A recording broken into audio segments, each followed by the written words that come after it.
त्या वीरांना ज्यांच्यामुळे आज हा दिवस पाहिला. आज सलाम आहे त्या वीरांना ज्यांच्यामुळे आज हा दिवस पाहिला. ती आई आहे भाग्यशाली जिच्या पोटी जन्मलेल्या एका वीरामुळे आज हा देश अखंड राहिला. आज हा देश अखंड राहिला. स्वातंत्र्य दिनाच्या सर्वांना हार्दिक हार्दिक शुभेच्छा.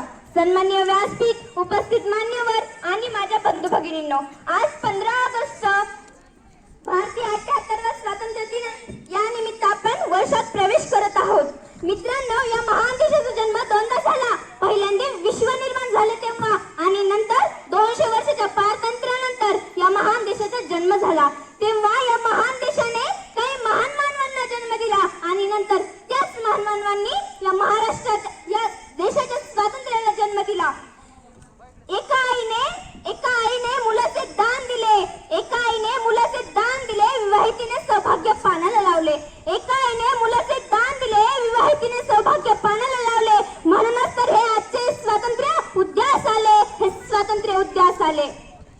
आजचा हा दिवस उजळला कारण वासुदेव बळवंत फडके, चाफेकर बंधू, राजगुरू अशा हजारो क्रांतिकारकांनी देशाच्या यशकुंडात आपल्या प्राणांची आहुती दिली. तसेच टिळक, सावरकर, साने गुरुजी अशा कित्येक नेत्यांनी आपल्या जीवनाची राख रांगोळी केली. लाखो ज्ञात अज्ञात